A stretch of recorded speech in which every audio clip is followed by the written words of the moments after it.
রিয়াজ এবার ডায়াল করে বকুল ভাইয়ের নাম্বারে। বকুল ভাই সবটা শুনে কিছুক্ষণ চুপ থাকে, এরপর বলে, আমার কাছে তো এত টাকা নেই, জমানো 30,000 টাকা আছে, বাকি 50,000 আমি আমার মালিকের থেকে ধার নিতে পারি, কিন্তু এটা 2 মাসে ক্লিয়ার করে দিতে হবে। কিন্তু আমি 2 মাসে 50,000 টাকা কোথায় পাবো? বেতন তো আমার মাসে 18,000, পরিবার নিয়ে চলতেও ঝামেলা হয়। বকুল ভাইয়ের সবটা শুনে রিয়াজ বলে, 2 মাসে 50,000 টাকা আমি আপনাকে দেব, তবু আমার ভাইকে বাঁচান। রিয়াজের কথা শুনে বকুল ভাই বলে, তুই কোথায় পাবি টাকা? তুই তো কাজই করস না। রিয়াজ বকুল ভাইয়ের কথা শুনে নরম স্বরে বলে, ভাই আমি কাল থেকে কাজে নামবো, টাকার চিন্তা করতে হবে না, আমি বলছি তো টাকা আমি দিবই। যাক, অবশেষে টাকার ব্যবস্থা হয়। বকুল ভাই 50,000 টাকা ধার আর নিজের ক্যাশ মিলিয়ে 80,000 টাকা করে ডাক্তারকে বলে কয়ে 80,000 টাকা দিয়ে নিয়ে আসে শাওনকে। রিয়াজের ভাবি জানে না কিভাবে রিয়াজ 80,000 টাকা ম্যানেজ করেছে। উনি দৌড়ে এসে রিয়াজকে জড়িয়ে ধরে, এরপর কান্না করতে করতে বলে, তোরে আমি কোনো সময় দেবর ভাবি নাই, আমার সন্তানের মতো ভাই পাইছি, আমার সন্তানের মতো শাসন করছি তোরে, তুই তো আমার বড় ছেলে, কিন্তু ভাবি নাই তুই তোর ভাইরে এতটা ভালোবাসিস, কিভাবে পারলি এত টাকা মাইনাস করতে? কথাগুলো বলে অঝরে কাঁদতে লাগলেন তিনি। রিয়া চোখের পানি মুছে মুচকি হেসে বলে, টাকা না দিলে তো ওই ডাকাত ডাক্তার ভাইকে ছাড়তো না, ব্যবস্থা করতেই হয়েছে, আর ওটা ম্যানেজ না ম্যানেজ, ভাষাটা তো শেখো ভাবি। রিয়াজের কথা শুনে বকুল ভাই সহ সবাই হাসতে লাগলেন। 2 মাস পর সকাল সকাল বকুল ভাই রিয়াজদের ঘরে আসে। শাওন এখনো সে পঙ্গু। রিয়াজ তার ভাতিজিকে নিয়ে খেলা করছে। বকুল ভাই এসে বলে, কিরে রিয়াজ, টাকা কই? 2 মাসের মধ্যে দেওয়ার কথা ছিল, মালিক আমাকে আজ ইচ্ছা মতো বকাঝোকা করে গেছে। রিয়াজ বকুল ভাইয়ের কথা শুনে বলে, ও আচ্ছা। বকুল ভাই পুরো অবাক, রিয়াজের যেন গায়ে লাগেনি ব্যাপারটা। বকুল ভাই চিৎকার করে বলে, এইবার তোর ভাবি কই? রিয়াজ ভাতিজির সাথে খেলতে খেলতে বলে, কাজে গেছে। রিয়াজের কথা শুনে বকুল ভাই বলে, কাজে মানে? কিসের কাজ? রিয়াজ আবার স্বাভাবিকভাবে বলে, বস্তির পেছনে যে জমিদার বাড়ি আছে তাদের বাড়িতে কাজের বুয়া হিসাবে চাকরি করে। বকুল ভাইয়ের এবার মাথায় রক্ত উঠে যায়। তিনি ক্ষিপ্ত হয়ে বলে, ছি, তোর কি লজ্জা নাই? ঘরের মহিলাকে মানুষের বাড়ি পাঠাস কাজ করার জন্য, আবার তুই এইটারে চাকরি কস, তুই ঘরে কেন বসে আছিস? বকুল ভাইয়ের কথা শুনে রিয়াজ চোখ রাঙিয়ে বলে, তাতে আপনার কি? আপনার বলা শেষ, জান এবার। বকুল ভাই যেন রাগে ফেটে যাচ্ছে।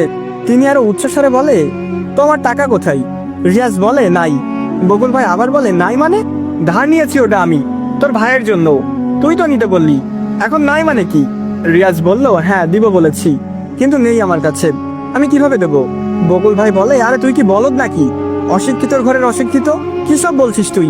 তুই তো বললি তুই কাজ করবি, এখন ঘরে বসে কেন? রিয়াজ বলে, ভালো লাগে না সব কাজ কাম আমার, আমি ঘরেই ভালো আছি।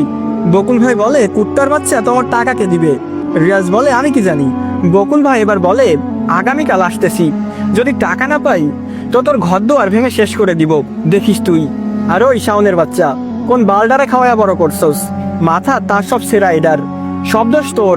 এটা বলে একটা গালি দেয়, বলে বকুল ভাই চলে যান, কালকে আসবে আবার। রিয়াজ বকুল ভাইয়ের যাওয়া দেখে মনে মনে বলে, ঘর ভাঙবে, আসিস, ঠ্যাং ভেঙে কাঁধে তুলে দিব। এইটা বলে আবার ভাতিজির সাথে খেলতে থাকে। শাওনের চোখ দিয়ে তখন শুধু পানি গড়াচ্ছিল। মনে পড়ছে সেই দিনের কথা, যখন রিয়াজ বলেছিল, ভাইয়া আমিও কাজ করব আপনার সাথে, আপনি একা এত কষ্ট করেন আমার সহ্য হয় না।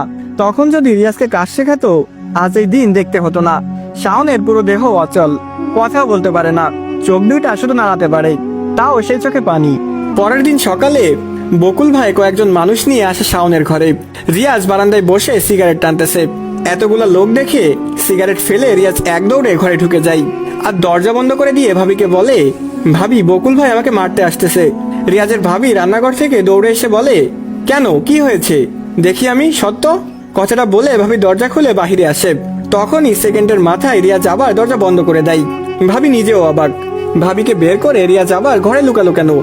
বকুল ভাই রিয়াজের ভাবিকে বলে, তোর দেবর রে ঘর থেকে বের কর, নাইলে এখন দরজা ভেঙে বের করব। তোর পঙ্গু জামাই রে বাঁচানোর জন্য সে 80,000 টাকা নিছে আমার থেকে। শাওন রে বন্ধু আর রিয়াজ রে ছোট ভাই ভেবে আমি সাহায্য করেছি। আমার পকেটের 30,000 টাকা বাদ আর একজনের থেকে যে 50,000 ধার নিয়েছিলাম, ওইটা দেওয়া লাগবে না আমার? ওই বলে ওর কাছে টাকা নেই, ওরে বল আমার টাকা দিতে, নাইলে তোরে সহ পিটামু।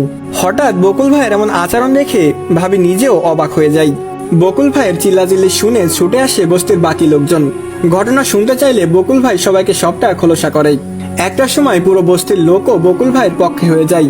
রিয়াজের ভাবি পুরোটা শোনার পর বকুল ভাইকে বলে, ভাই শাওন তো আপনারই বন্ধু, রিয়াজ ভুল করেছে তা আমরা সবাই মানতেছি, কিন্তু টাকার সংখ্যা তো অনেক বড়, আমাকে একটু সময় দেন বকুল ভাই, আমি ধীরে ধীরে সব পরিশোধ করে দিব।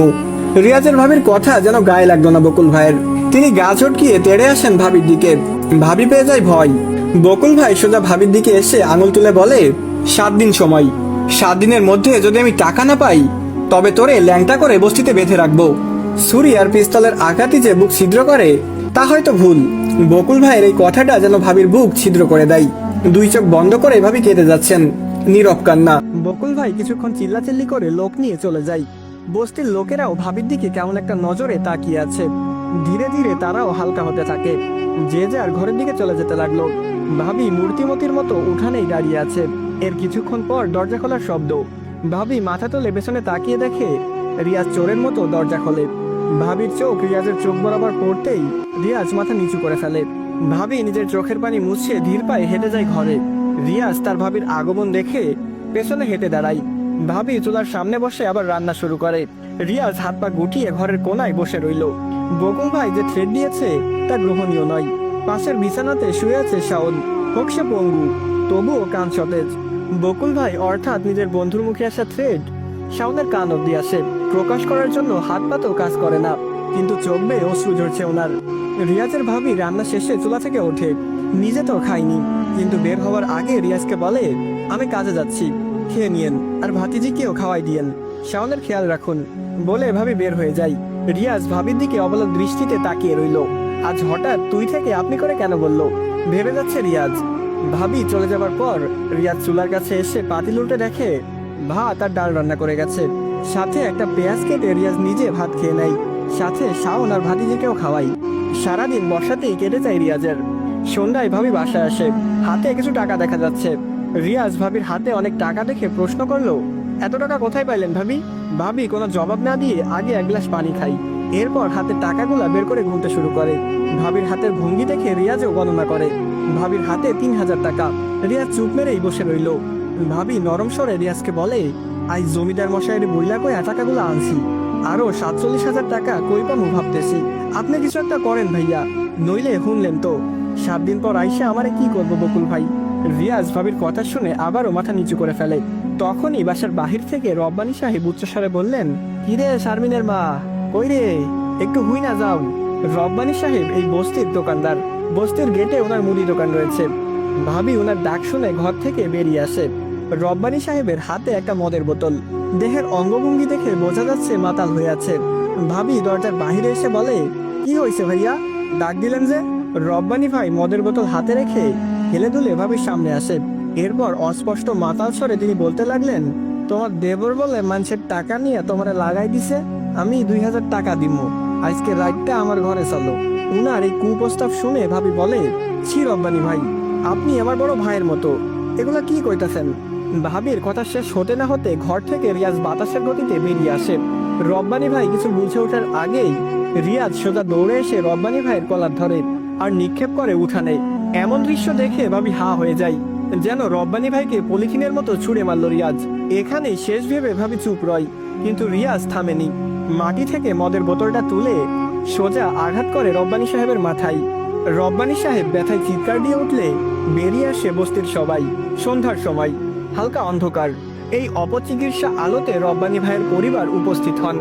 যখন ওনারা দেখলেন রিয়াজ তাদের লোককে মেরেছে, এতেই ক্ষিপ্ত হয়ে বাঁশ লাঠি নিয়ে ছুটে আসেন সবাই। রিয়াজের ভাবি চিৎকার দিয়ে বলে, আরে রিয়াজ করতেছিস কি, ঘরে আই। রিয়াজ তার ভাবির কথায় কান্না দিয়ে কোমর থেকে 80 টাকার বেল্ট খোলে। এইবার সেই বেল্ট নিয়ে দৌড়ে যায় রব্বানীর পরিবারের দিকে। দৌড়ের গতিতে আচমকা রিয়াজ একজনের ঘাড়ে বেল্টের আঘাত করতেই সাথে সাথে তিনি মাটিতে লুটিয়ে পড়েন। মারামারি দেখতে আসা লোকজন লাইট মারতে থাকে ওদের দিকে। সেই আলোতেই সবাই দেখে রিয়াজ যাকে আঘাত করেছে তার কান ফেটে রক্ত বের হচ্ছে। পরিস্থিতি স্বাভাবিক না দেখে বাকিরা দৌড়ে পালায়। রব্বানীর একটা লোকও আর নেই। রিয়াজ তখন ওই বেল্ট নিয়ে পিছু নিতে থাকে রব্বানীর লোকজনের দিকে। 5 মিনিট পর রিয়াজ আবার উঠোনে আসে। এরপর বেল্ট কোমরে লাগিয়ে চিৎকার দিয়ে বলে, এইটা আমার ভাবি না, আমার মা। যদি কেউ আমার ভাবির দিকে কোন নজরে তাকাস, চোখ খুলে হাতে ধরাই দিব আমি। রিয়াজের এমন তেরামি দেখে বস্তির লোকজন উঠান ত্যাগ করা শুরু করে।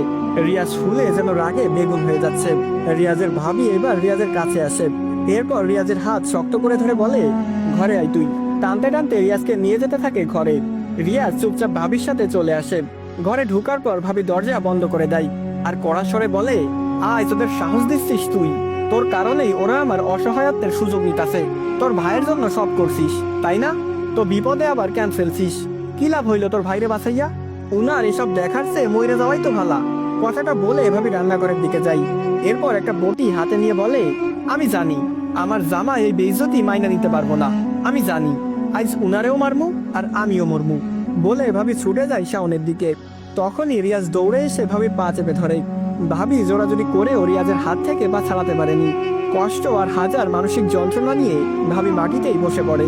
এতদিন নীরব কান্না কেঁদেছে, আজ উচ্চস্বরে ভাবির কান্না বের হচ্ছে। একদম গলা ফাটিয়ে কান্না জুড়ে দেয়। শাওনের মেয়ে ভয়ে বাবার পাশে বসে আছে। রিয়াজ ভাবির পা ধরে ক্ষমা চেয়েই যাচ্ছে। রাত 10টা।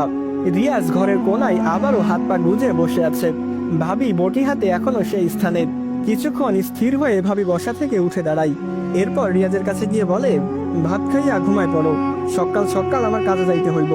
দেরি কইরা উঠলে তোর ভাতিজা না খাইয়া থাকবো। কথাটা বলে ভাবি নিজেই না খেয়ে চলে যাই। শাওনের পাশে কোনোভাবে বাচ্চা নিয়ে গুজে শুয়ে পড়ে। শাওনের চোখ দিয়ে এখনো টিপ টিপ অশ্রু বের হচ্ছে। রিয়াজ ঘরের কোনায় হাত পা গুজে বসেই রইল। ভোর 4টা। রিয়াজের ভাবি নামাজের জন্য উঠে বসে। বিছানাতে বসে চুল বাঁধতে বাঁধতে খেয়াল করলেন রিয়াজ ঘরে নেই। হুট করে ভাবি দরজার দিকে তাকাই। দরজা খোলা। চারিদিকে ভালোভাবে তাকিয়ে দেখে রিয়াজ নেই। ভাবি বিছানা ছেড়ে ওঠে। এরপর দরজার বাহিরে দৌড়ে গিয়ে দেখে সব শুনশান। রিয়াজের ভাবির মনে ভয় শুরু হয়। রব্বানির পরিবার রিয়াজকে কিছু করে দেয়নি তো? ভয়ে ভাবি নিজের কপালে নিজে হাত রেখে সেখানেই বসে পড়লেন। কিন্তু বাহিরে অনেক অন্ধকার। রিয়াজকে খুঁজে বের করতে হবে। ভাবি লাইট আনার জন্য তড়িঘড়ি করে রুমের দিকে যাই। আলমারির পাশে লাইট চার্জে দেওয়া। ভাবি লাইট নিতে গিয়ে খেয়াল করে শাওনের ড্রেস নেই। অর্থাৎ যে ড্রেস পরে শাওন অ্যাম্বুলেন্স চালায় সেটি আলমারি থেকে গায়েব। ভাবি কিছু বুঝার আগেই ভাবির ফোনে কল আসে একটা। ভাবি তড়িঘড়ি করে ফোন হাতে নিয়ে রিসিভ করলেন। আর ওপাশ থেকে বকুল ভাই বললেন, আলহামদুলিল্লাহ ভাবি, রিয়াজ অ্যাম্বুলেন্স চালানোর জন্য এসেছে। ওর চাকরি ফিক্সড করে দেওয়া হয়েছে। কথাটা শুনে ভাবি খুশিতে যেন আত্মহারা হয়ে যান। জানে শাওন কিছু বলতে না পারলেও শুনতে পাই। তাই তিনি দৌড়ে এসে শাওনকে বলে, শুনছো, আমাকে রিয়াজ কাজে গেছে, অ্যাম্বুলেন্স চালানোর চাকরি। কথাটা শাওনের কান অব্দি যেতেই শাওনের হাত পা থরথর করে কাঁপতে লাগলো।